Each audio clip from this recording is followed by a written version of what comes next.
अस्सलाम वालेकुम स्टूडेंट्स। आज का टॉपिक है पीएच स्केल। पीएच स्केल के बारे में ये कॉन्सेप्ट दिया किसने और इसका मतलब क्या था और ये यूज़ क्यों किया जाता है। पीएच का कॉन्सेप्ट एक साइंटिस्ट था सोरेनसन।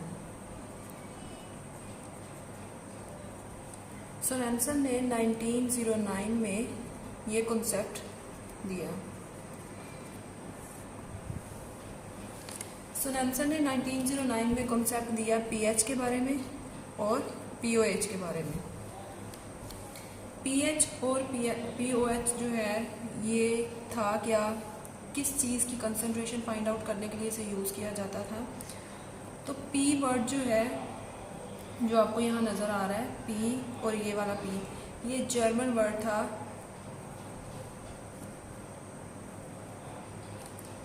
पोटेंस और इसका मीनिंग था power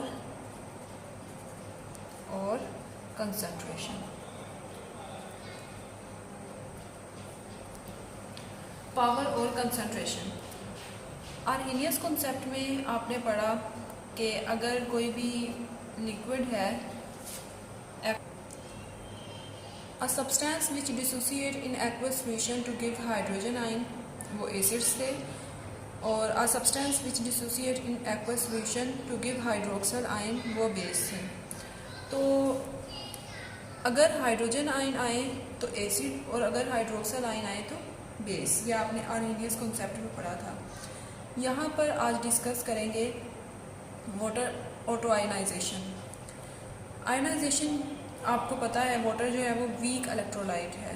water is a weak electrolyte because it ionize very slightly into ions in a process called autoionization और self ionization।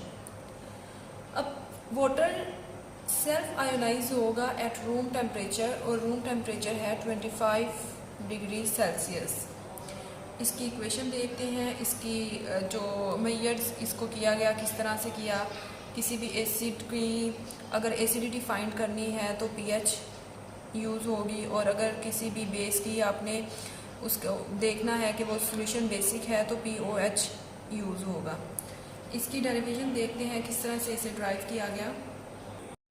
Auto ionization water की इक्वेशन आपके सामने है। H2 और रिवर्सिबल रिएक्शन है H+OH नेगेटिव। इसका कैसे फाइंड आउट करेंगे।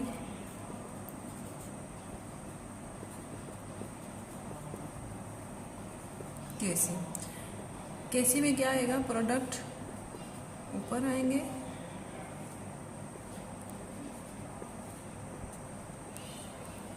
और रिएक्टेंट्स नीचे डिनोमिनेटर। ये है आपके पास केसी। क्योंकि वाटर की concentration remains constant, always remain constant, तो ये भी आपके पास एक कांस्टेंट है। तो इसको मूव करेंगे इस कांस्टेंट की तरफ, तो आपके पास इक्वेशन हो जाएगी केसी वाटर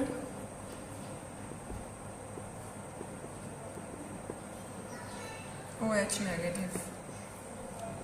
क्योंकि वाटर के लिए जो कांस्टेंट यूज़ किया जाता है वो है ionic product constant of water, और इसे इंडिकेट करते हैं KW से। इसके लिए जो कांस्टेंट यूज़ किया जाएगा वो है KW, और इसे कहा जाता है ionic product constant of water. तो अब उस कांस्टेंट की जगह ये वाला कांस्टेंट इस्तेमाल करेंगे, KW hydrogen ion and hydroxyl ion, ये आपके पास वैल्यू है। अब इसको सॉल्व करने के बाद जो रिज़ल्ट आया एट रूम टेम्परेचर पे वो है 1.0 एट 25 डिग्री सेल्सियस 1.0। अगर इसका रिज़ल्ट देखा जाए तो ये है, इट्स मीन वाटर के 14 मॉलिक्यूल्स में से सिर्फ जो है वो एक मॉलिक्यूल आयोनाइज होगा। तो आप देख लें कि किस तरह से जो है वो रूम टेम्परेचर पे जस्ट 14 में से जस्ट 1 मॉलिक्यूल जो है वो आयोनाइज हो रहा है। इतना स्लाइटली आयोनाइजेशन होती है वाटर की, इसलिए इसे क्या कहा जाता है, वीक इलेक्ट्रोलाइट। तो इसको सॉल्व करते हैं।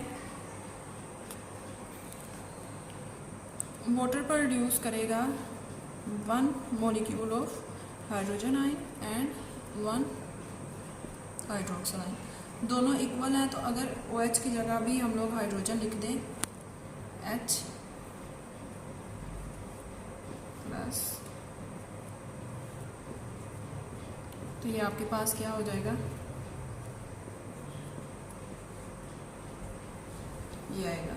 तो अगर इसे अब यहाँ पर आपके पास स्क्वायर को ख़त्म करने के लिए मैं इसकी जगह H, क्योंकि दोनों अगर इक्वल हैं तो OH की जगह मैंने H को ही पुट की इसकी वैल्यू, तो आपके पास 2H आएंगे। H स्क्वायर आया,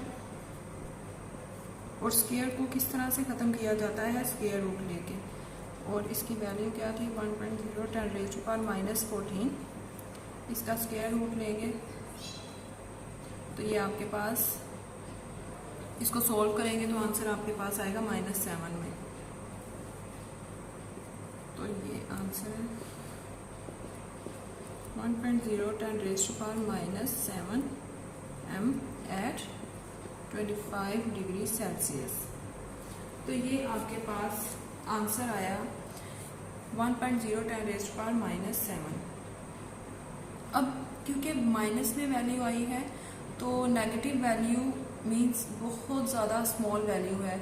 अब नेगेटिव वैल्यू को पॉजिटिव में कन्वर्ट करने के लिए कन्वेंशन मेथड यूज़ करते हैं, न्यूमेरिकल सिस्टम रूल यूज़ किया जाता है। न्यूमेरिकल सिस्टम को यूज़ करते हुए नेगेटिव वैल्यू को पॉजिटिव में कन्वर्ट करना है। पीएच की डेफिनेशन होती है negative logarithm of hydrogen ion concentration, और पीओएच की डेफिनेशन होती है negative logarithm of hydroxyl ion concentration. तो इसको सॉल्व करते हैं। पीएच किसी भी सॉल्यूशन की फाइंड आउट करना, देखना कि वो कितना एसिडिक है, और पीओएच किसी भी सॉल्यूशन की चेक करना, देखना कि सॉल्यूशन कितना बेसिक है। तो ये है आपके पास negative logarithm of hydrogen ion concentration. यहाँ वैल्यू पुट करेंगे पीएच माइनस लॉग लेंगे इसका, और वैल्यू क्या थी 1.0 10⁻⁻7। तो जैसे ही इसे सॉल्व किया जाएगा तो ये नेगेटिव खत्म हो गया, आंसर आएगा आपके पास 7। नेक्स्ट वन है POH, negative log of hydroxyl ion concentration. Negative log values put करेंगे इसकी 1.0 10⁻⁻7। इसको सॉल्व करेंगे तो आंसर आएगा 7। पीएच वैल्यू जो है इसका मैं अभी बताती हूँ किस तरह से इसका स्केल जो है वो उसके कितनी वैल्यूज़ हैं और किस तरह से वो इंडिकेट करते हैं, मैं अभी आपको बताती हूँ। PH plus POH is equal to 14। ये आपके पास आंसर आया कि अगर पीएच और POH इज इक्वल टू 14 तो 14 स्केल है क्या। तो मैं आपको स्केल बताती हूँ पीएच स्केल के बारे में। एक मरतबा पहले ये डेरिवेशन दोबारा देख लें किस तरह से ड्राइव किया। केसी निकाला, केसी के बाद आपने आयनिक कांस्टेंट के बाद आपने रूम टेम्परेचर पे इसका रिजल्ट निकाला। तो आपने क्या चीज़ देखी कि 10⁻⁴ यानी 14 मॉलिक्यूल्स में से जस्ट 1 मॉलिक्यूल आयोनाइज हुआ। H को इक्वल किया, स्क्वायर आया, स्क्वायर रूट खत्म करने के बाद आपने उसकी पीएच और POH फाइंड आउट की। ये आपके पास रिजल्ट। अब पीएच स्केल है क्या और इसको क्यों यूज़ किया जाता है ये मैं आपको बता देती हूँ। मैंने आपके साथ शेयर की थी एक वीडियो कि उसमें मैंने बताया था कि किस तरह से आपने पेपर डाला और वो अपना कलर चेंज कर लिया था। उसमें वो सॉल्यूशन थे एसिडिक और बेसिक सॉल्यूशन, तो वो आपने वीडियो ज़रूर देखनी है क्योंकि उसमें मैंने आपको दिखाया है कि किस तरह से अगर आप एसिडिक सॉल्यूशन में डालेंगे पेपर तो वो अपना कलर चेंज करेगा और बेसिक में डालेंगे तो कैसा कलर चेंज करेगा। पीएच स्केल 0 to 14 आपने रिजल्ट निकाला तो ये आपके पास होता है एक पेपर।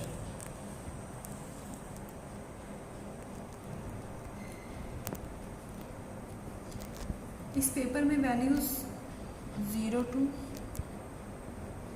7 और ये 14। 7 मिडल पॉइंट है और इसको कहा जाता है न्यूट्रल। अब 7 से अगर आप लोग आए 6, 5, 4, 3, 2, 1, 0 की तरफ, तो इस तरफ को जो वैल्यूज़ आएंगी, अगर किसी भी सॉल्यूशन की पीएच इसमें आए 0 to 6 में आए, तो इट्स मीन जो आपका सॉल्यूशन है, जो आपने जो एक्वा सॉल्यूशन की मेजर करनी है पीएच, वो एसिडिक होगा, सॉल्यूशन एसिडिक होगा अगर वैल्यू इसमें आती है 0 to 6 में। और अगर वैल्यू आपकी 8 से 14 में आए तो सॉल्यूशन जो है वो बेसिक होगा, एसिडिक। और अगर वैल्यू 7 पे आए तो वो न्यूट्रल होगा। अब पता कैसे चलेगा? आपको जो पीएच पेपर प्रोवाइड किया जाता है, पीएच स्केल जो प्रोवाइड किया जाता है, उसमें यहाँ पर डिफरेंट कलर्स होते हैं इस तरह से। तो ये कलर्स जो हैं, जैसे ही आपने सपोज आपने किसी भी सॉल्यूशन में या किसी भी एक्वस आपने एसिड की जो पीएच फाइंड आउट की, आपने वो पीएच पेपर उसमें डिप किया और जैसे ही बाहर निकाला तो कलर चेंज होगा, उसका कलर चेंज होगा। आप उसके इस पीएच पेपर के साथ कंपेयर करेंगे, अगर कलर यहाँ पर आता है तो आप कहेंगे इसकी पीएच 5 है, अगर कलर इसके जैसा है। अगर कलर 6 जैसा है तो आप कहेंगे इसकी पीएच 6 है और सॉल्यूशन क्या है, एसिडिक है। और इसी तरह अगर आप इस तरफ मूव करें 8, 9, 10, 11, 12, 13, 14, तो अगर यहाँ पर डिफरेंट कलर्स होते हैं, तो जैसे ही आपने पीएच पेपर बेसिक सॉल्यूशन में डिप किया और बाहर निकाला, कलर सपोज यहाँ इसके साथ मैच हो रहा है, तो पीएच ये वाली होगी। आपको ये पीएच स्केल प्रोवाइड किया जाता है, और तो ये बेसिकली हम लोग यूज़ करते हैं किसी भी सॉल्यूशन की एसिडिक कि वो सॉल्यूशन एसिडिक है उसको चेक करने के लिए, या सॉल्यूशन बेसिक है उसको चेक करने के लिए। और अगर सॉल्यूशन न्यूट्रल है तो उसको भी आप लोग देखते हैं। मैं आपको दिखा देती हूँ, इस तरह से आपके पास ये कलर्स शो होंगे।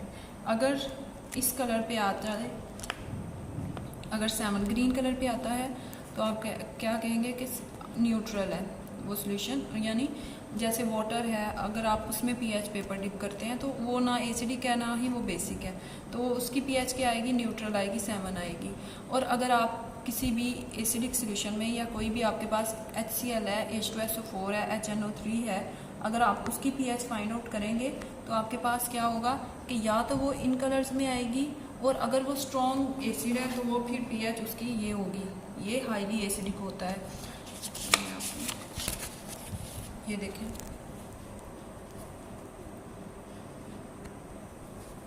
ये आपके पास हाईली बेसिक होगा, स्लाइटली बेसिक है, न्यूट्रल है, स्लाइटली एसिडिक। और अगर इस तरफ को मूव करें, अगर पीएच 0, 1, 2 में आ रही है तो वो स्ट्रॉन्गली एसिडिक होगा, और अगर वो इस तरफ को मूव कर रहा है तो वो उसकी एसिडिटी थोड़ी कम होगी। इसी तरह अगर बेसिक है, अगर 9, 10, 11 में आई है तो स्लाइटली बेसिक है, और अगर 13, 14 में आई है तो हाईली बेसिक है।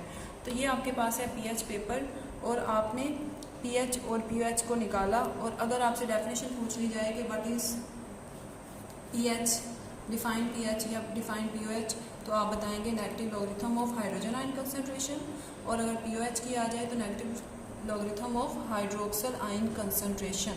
तो ये था आपके पास पीएच स्केल, इसकी डेरिवेशन, इसको ड्राइव कैसे किया, इसकी डेफिनेशंस क्या हैं, ये अच्छी तरह से आपने लर्न करनी है। Thank you so much for watching.